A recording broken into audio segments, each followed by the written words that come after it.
Vamos então fazer agora a modelagem da cadeira, do sofá, né? Continuar com a modelagem do sofá, fazendo a multiplicação desses objetos aqui. Então, eu vou mostrar de novo o que a gente está fazendo. É esse sofá aqui, que ele tem 4 linhas, né, de almofadas. Tem uma linha com 4, uma linha com 5, 5 e 4. Bom, a gente pode fazer isso usando o Shift D. Então, vamos colocar aqui uma visão de topo. Eu poderia fazer Shift D usando o Snap, ligar o Snap aqui. Então, posso fazer Shift D e mover, segurar a restrição de movimento no eixo X. Então, só aperto o X, ele vai segurar no eixo X. E aí, como eu estou usando o Snap, eu consigo fazer essa movimentação de uma forma bem precisa. Assim. Consigo ver quanto eu vou deixar de espaço entre cada um.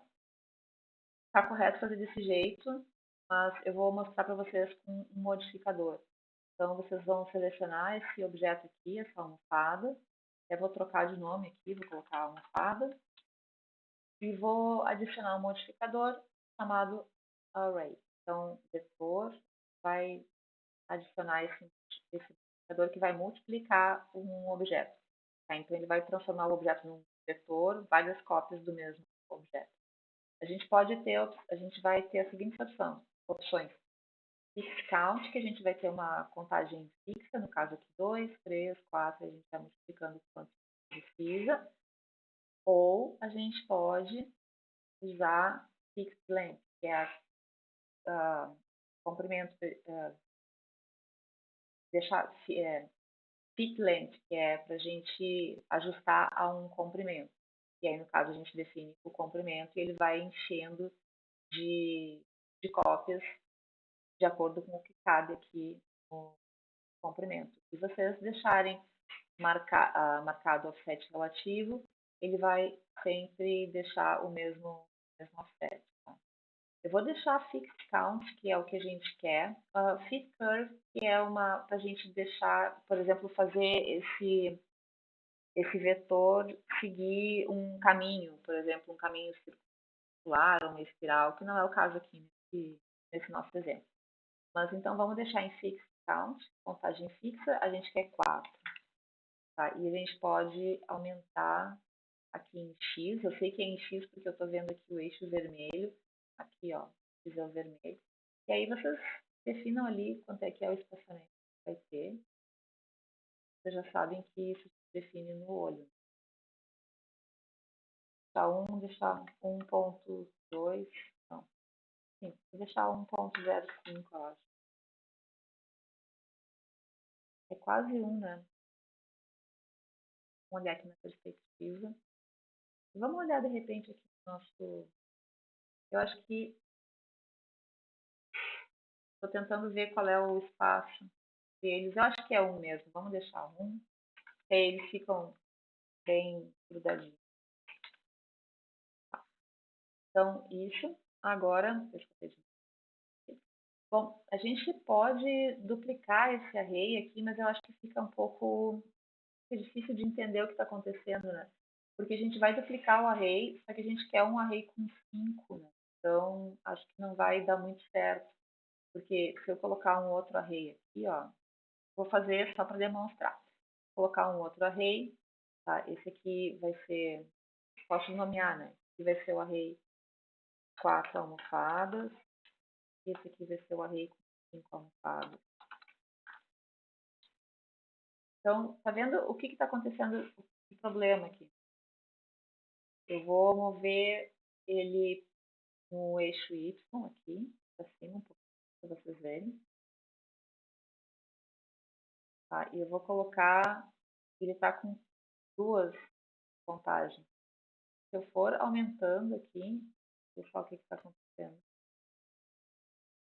Botei 11, vou botar 3 aqui, para vocês enxergarem.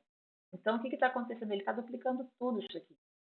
E eu não consigo dizer que aqui eu quero 5 cópias dessa almofada, porque na verdade o que ele está copiando é todo esse conjunto. Então a gente não consegue alterar esse conjunto.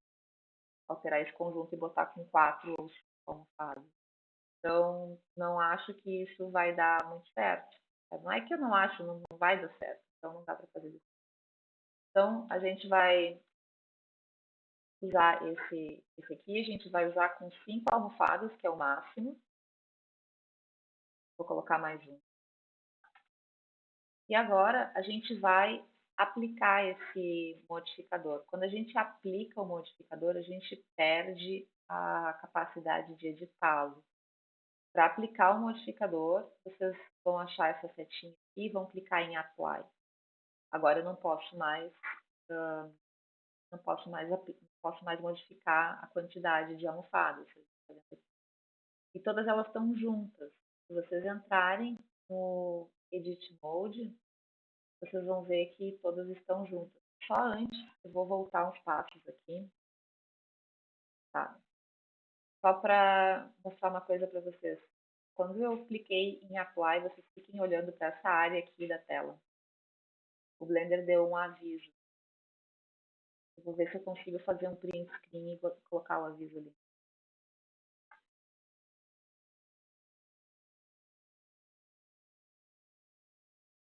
O Blender colocou esse aviso aqui, ó. O modificador aplicado não era o primeiro. Os resultados podem não ser o esperado. Porque o Blender espera que tu tenha uma ordem na aplicação desses modificadores. Eu vou dar mais um Ctrl Z para o modificador voltar para cá. Então, o Blender espera assim. Primeiro ele aplica esse modificador aqui, Subdivision Surface. Depois que ele aplica o modificador Subdivision Surface, ele aplica o Array. Então ele espera que a gente siga essa mesma ordem quando vai aplicar o modificador, ou seja, quando o modificador vai deixar de existir e vai ser incorporado à mesh. Então o que eu vou fazer é colocar ele para cima. Podem ver que neste caso aqui não houve alteração nenhuma. O que acontece quando eu coloco para cima? Tentando explicar em termos da ordem dos passos dentro do Blender. A gente tem o nosso objeto modelado sem modificador nenhum. Primeira coisa que acontece, o Blender duplica isso 5 vezes. Então, ele faz 5 cópias, esse é o array. E depois que ele faz as 5 cópias, ele aplica o subdivision nas cópias. Então, essa é a ordem que acontece dentro do Blender. A gente tinha feito, o que estava antes era o contrário. Então, agora eu vou clicar com o botão direito em Apply. Vocês podem ficar olhando aqui essa área da tela. E vocês vão ver que ele não vai fazer nenhum tipo de, não vai dar nenhum tipo de aviso.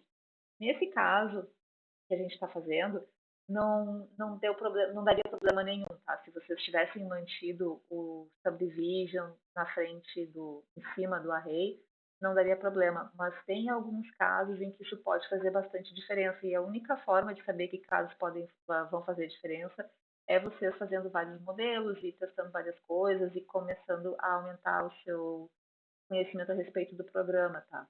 Mas, de qualquer forma, toda vez que o Blender mostrar um aviso na tela, e vocês, é bom que a gente preste atenção e tente entender o que está acontecendo, e não só ignore e, e siga a vida, né? Porque esses avisos, eles muitas vezes são uma oportunidade de aprendizado, e às vezes também eles indicam uma coisa que a gente está fazendo errado e pode dar problema mais tarde, tá?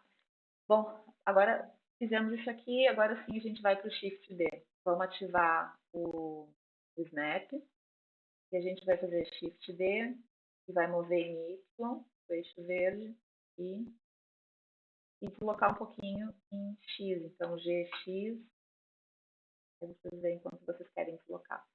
Tá? E é isso que a gente vai fazer para o assento também. Vamos colocar nessa perspectiva.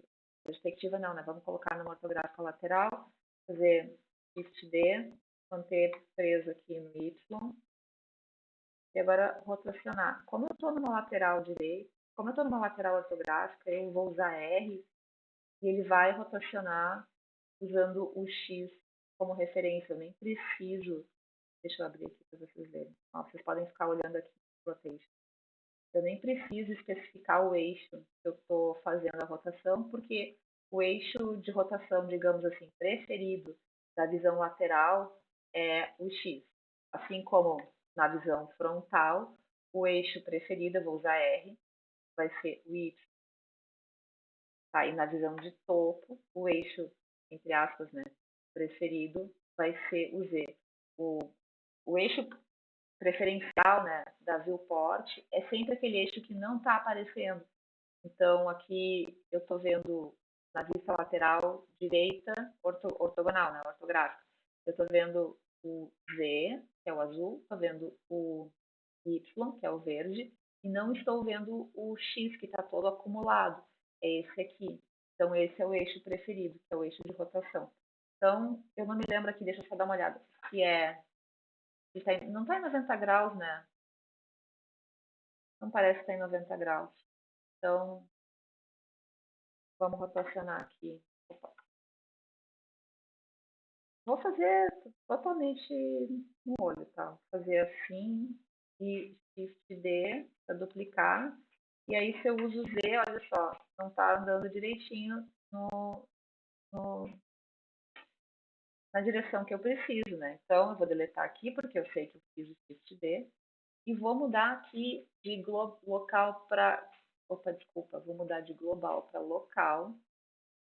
E agora eu consigo fazer Shift D e vou manter o Z pressionado, não é o Z, é outro. Manter o Y pressionado. E olha só, agora está funcionando direitinho. Só preciso, né, achar o GY. Só preciso achar aqui onde é que fica. Tá difícil por causa do snap. Ó, o snap está grudando muito, então eu vou manter o Shift pressionado e o snap vai aproximando um passo menor. Tá? Acho que era isso aí. Para ter certeza como é que ficou, é bom dar uma olhada na perspectiva. Ah, e uma coisa, né, que faltou. A gente precisa, vamos mudar de... Tá, vou voltar para global. Uma coisa que a gente precisa fazer é, aqui tem 4, né? Então, como que faz? Vamos para o Edit Mode. E agora eu vou usar aquela ferramenta de seleção que eu mostrei para vocês no vídeo anterior. Vou usar vértice aqui. Vou selecionar este vértice aqui do meio. Vou usar Ctrl+, Ctrl+, Ctrl+.